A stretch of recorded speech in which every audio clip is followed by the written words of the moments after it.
ദൈവത്തിന് സ്തുതി. പ്രഭാതകിരണത്തിലേക്ക് സ്നേഹവന്ദനം. ഭാഗം 2329. ഇന്ന് മെയ് മാസം 17-ാം തീയതി 137-ാമത്തെ ദിവസത്തിലെത്തി.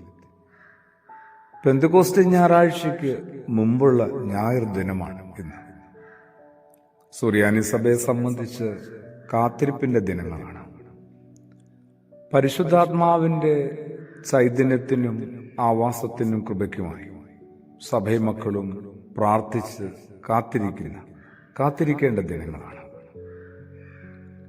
ഓരോരുത്തരും ആഗ്രഹിക്കേണ്ടതാണ്, അന്വേഷിക്കേണ്ടതാണ് കുറച്ചുകൂടി അവബോധത്തെ,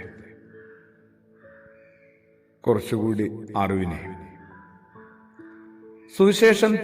സുവിശേഷങ്ങൾ തീരുന്നിടം ശ്രദ്ധിച്ചിട്ടുണ്ട്.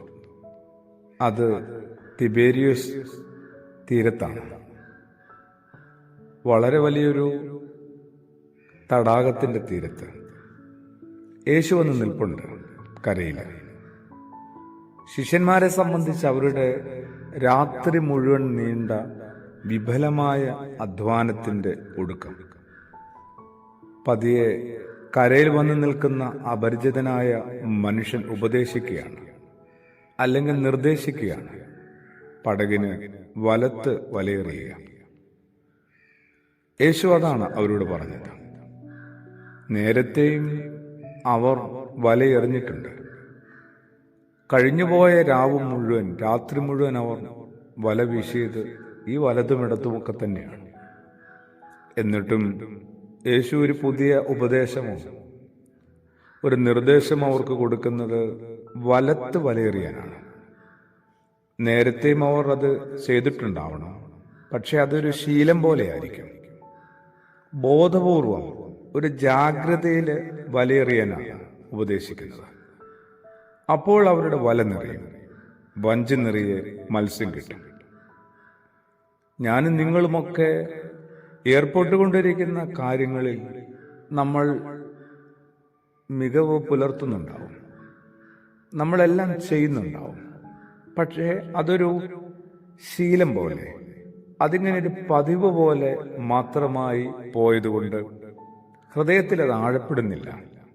അതിനുവേണ്ടി പ്രത്യേകിച്ചൊരു അവബോധമോ ജാഗ്രതയോ നമ്മൾ സൂക്ഷിക്കുന്നില്ല, സ്വരുക്കൂട്ടുന്നില്ല.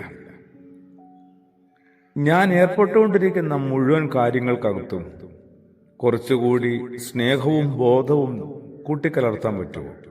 സ്നേഹപൂർവവും ബോധപൂർവവും ചെയ്യാൻ പറ്റുമോ? നമുക്ക് ജീവിക്കാനുള്ള കാരണം അപ്പോൾ അവിടെ നിന്ന് തന്നെ ലഭിച്ചു തുടങ്ങും.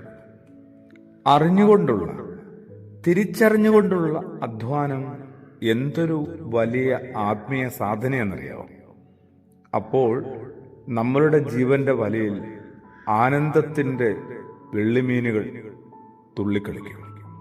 കുറെ കൂടി അറിഞ്ഞുകൊണ്ട് അവബോധത്തിൽ ജീവിക്കുക. കാത്തിരിപ്പിന്റെ നാളുകളിൽ അങ്ങനെ ജ്ഞാനത്തിന്റെ പുതിയൊരു പ്രകാശവും വന്ന് നിറയട്ടെ, നമ്മൾ വീഴട്ടെ. ആമേൻ.